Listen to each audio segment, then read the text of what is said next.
నమస్తే. ఈరోజు మనం మాట్లాడబోయే విషయం భారతదేశం కోసం ఎంతో కీలకమైన ప్రాజెక్ట్ కావేరీ ఇంజిన్ గురించి.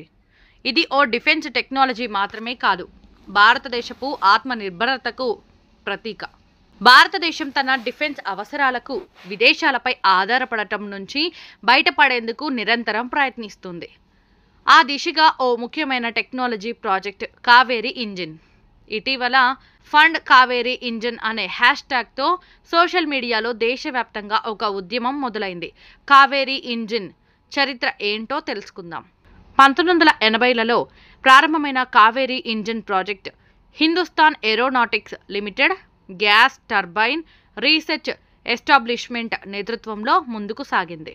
దీని లక్ష్యం స్వదేశీ ఫైటర్ జెట్ కోసం ఓ పూర్తిగా ఇండియన్ టర్బోఫాన్ ఇంజిన్ తయారు చేయడం.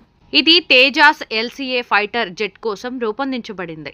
కానీ ప్రాజెక్టులో కొన్ని సాంకేతిక ఇబ్బందులు, ఫండింగ్ సమస్యలు, మారుతున్న డిఫెన్స్ ప్రాధాన్యతల వల్ల ఇది పూర్తిగా వాయిదా పడుతూ వచ్చింది.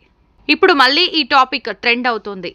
ఎందుకంటే ఇటీవల భారత్ పాకిస్తాన్ మధ్య ఉద్రిక్తతలు, చైనా ధోరణి మరియు స్వదేశీ డిఫెన్స్ టెక్నాలజీపై ప్రభుత్వ దృష్టి మరింత బలపడిన కారణంగా ఫండ్ కావేరీ ఇంజిన్ అనే హ్యాష్ ట్యాగ్తో సోషల్ మీడియాలో ప్రజలు పెద్ద ఎత్తున పిలుపునిస్తున్నారు. ఈ ప్రాజెక్టును మళ్లీ ప్రారంభించడానికి కేంద్రం నుండి మరింత నిధులు, ప్రైవేటు సంస్థల భాగస్వామ్యం, స్వదేశీ టెక్నాలజీ ట్రాన్స్ఫర్ లేకుండా స్వయం అభివృద్ధి, యువ శాస్త్రవేత్తలు, ఇంజనీర్ల ప్రోత్సాహం కావాలి. భారతదేశం స్వదేశీ టెక్నాలజీపై దృష్టి పెట్టాలా, కావేరీ ఇంజిన్కు నిధులు ఇవ్వాలా? దానిపై మీ అభిప్రాయాలను కామెంట్స్లో రాయండి. ఈ వీడియోని షేర్ చేయండి. ఫండ్ కావేరీ ఉద్యమానికి మీ మద్దతు తెలపండి. జై హింద్.